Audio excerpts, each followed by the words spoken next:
You're in this situation because you got distracted. Yes, you. You lost the battle. You gave up your dreams and sought security in someone else's. You didn't pay attention to the path you were on. Life has a way of leading us down paths of least resistance.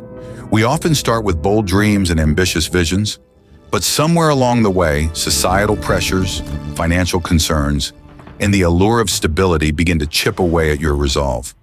Therefore, you find yourself succumbing to the external pressures, almost giving up on yourself. But guess what? You can still win the war. True freedom and happiness can still be your reality.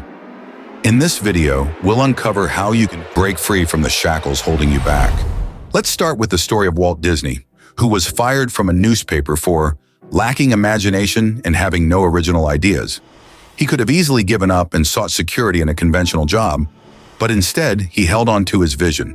Despite facing bankruptcy and multiple setbacks, he refused to trade his dreams for someone else's version of security. Steve Jobs captured this phenomenon perfectly in his Stanford commencement speech. Your time is limited. Don't waste it living someone else's life. Don't be trapped by dogma. Life can get really tough with opinions of other people's thinking, especially in this age of social media drama. But don't let the noise drown out your own inner voice, because it can get pretty easy to become distracted from your true path. Consider Sarah Blakely, now the billionaire founder of Spanx. She got the idea for Spanx in 1998 while selling fax machines door-to-door in Florida. I am just a frustrated consumer. I had never worked in fashion, retail. I'd never even taken a business class. I grew up on a beach in Florida. Her panty lines was showing through her cream-colored slacks, and she needed to get rid of it, but there was no option on the market to get rid of those prints. So she cut the feet off a pair of pantyhose and wore the cropped hose underneath her pants to smooth out the lines. For 7 years, while still a sales rep, she was developing Spanx in her spare time. She could have settled for the security of her sales job, but she recognized that living someone else's dream was slowly dimming her own light.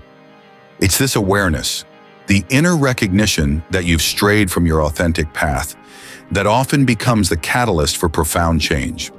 You went to school, got the job, and now what? All seems to be fine, but you know deep down that you are one unfavorable decision away from being jobless.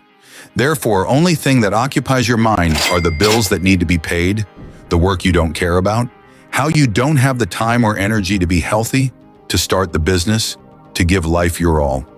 Those thoughts splinter into 1,000 more, locking you into a narrow-minded state of stress and survival. Life loses its zest. Days become robotic. Opportunities become scarce. But what if there is a way out of this rabbit hole?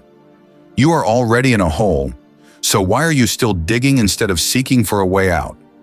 This is what Henry David Thoreau meant when he said, "The mass of men lead lives of quiet desperation." It's the daily grind that starts innocently enough, following the prescribed path of education, employment, and establishing a stable life. Yet somewhere along this journey, many find themselves trapped in what anthropologist David Graeber termed bullshit jobs in his 2018 book. He noted that even those performing these positions question the true value of it. The bills pile up, the mortgage demands payment, and suddenly you're sprinting on a treadmill that never stops, too exhausted to remember what you actually wanted from life. It goes to show how much more impressive the story of Harlan Sanders, the founder of KFC, who at age 65 was collecting Social Security checks and living in his car. He had followed the traditional path for decades through jobs he didn't love. He had fallen into exactly the trap of working jobs that paid the bills but drained his spirit. But what's remarkable isn't just his eventual success with KFC. It's that he recognized his robotic existence for what it was and decided to break free, even at an age when most would consider it too late. As he later reflected, "I made a resolve then that I was going to amount to something if I could, and no hours nor amount of labor nor amount of money would deter me from giving the best that there was in me." At this point in this video, it's important we share this powerful quote from Jim Carrey. "My father could have been a great comedian, but he didn't believe that was possible for him, and so he made a conservative choice. Instead, he got a safe job as an accountant, and when I was 12, he was let go from that safe job and our family had to do whatever we could to survive. And there it is in your face. There lies the ultimate irony that what you consider safe choices can often be the riskiest of all. You've played it safe. You've sacrificed your dreams for security. But what you don't realize is that not only do you lose opportunities, you lose yourself. Therefore, the daily grind becomes a slow erosion of spirit, turning you, a once passionate human, into automated workers, trading life force for a paycheck that never quite seems enough to buy back your freedom. It's a losing game, but there is still a slim chance. The psychology of transformation often begins with what researchers call rock bottom, a moment of profound disgust with your current situation that becomes the catalyst for change. But understanding this truth isn't enough. Therefore, we must examine what real transformation looks like.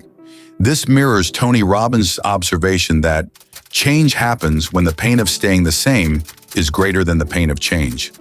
This disgust isn't just negative emotion, it's potential energy waiting to be converted into momentum. Olympic champion Michael Phelps was at the top of his game.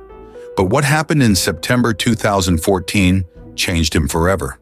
Phelps was pulled over for driving 84 miles per hour in a 45 miles per hour zone, failing field sobriety tests, and having a blood alcohol content of 0.14%, and was charged with DUI, excessive speed, and crossing double lane line.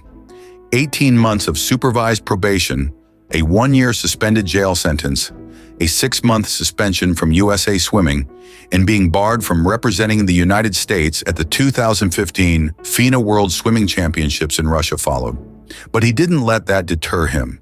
He pleaded to be deeply sorry to everyone he has let down, and that he understands the severity of his actions while taking time away from swimming to focus on himself and make better decisions in the future.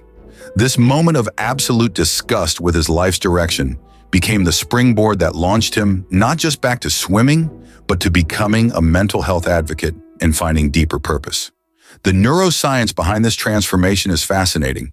When we experience intense negative emotions about our situation, the amygdala, our brain's emotional center, becomes highly activated, creating what scientists call a neural bookmark, a powerful emotional memory that can fuel lasting change. But the key is channeling this energy productively. As Maya Angelou powerfully stated, you can't really know where you're going until you know where you have been. Therefore, if you want to see any real change in your life, you need to know your why.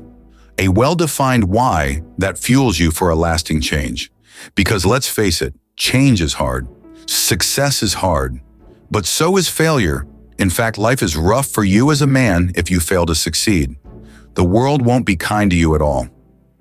Psychology professor Dr. Angela Duckworth's research on grit shows that people who connect their daily actions to a larger purpose demonstrate significantly more persistence and ultimately higher achievement than those who don't. This filtering of life through your vision isn't just philosophical, it's practical survival. Self-made billionaire Oprah Winfrey's journey demonstrates this so well. Born into poverty, faced abuse, and got fired from her first television job. But she kept her resolve. Her response? I don't think of myself as a poor, deprived ghetto girl who made good. I think of myself as somebody who from an early age knew I was responsible for myself, and I had to make good. This mindset, see it as a form of filter, transformed every obstacle into an opportunity. It's what psychologists call cognitive reframing, but it has to happen at a deep, identity-based level for you to reap the benefit. When you live with this kind of intention, every decision, from the smallest daily choice to life-altering decisions, passes through the lens of your larger purpose. Channel the entirety of your life into it. Start completely new. Clear your calendar. Fill your time with learning, building, and experiencing as much as possible. Try everything until you find the one thing you can't pull yourself away from. Then do it all over again, but you might get lost, and that's okay. Because you will eventually find yourself making a profound decision.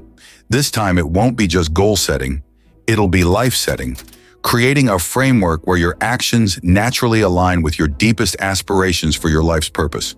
If you like this video, you will be interested in know why smart men either soar or crash.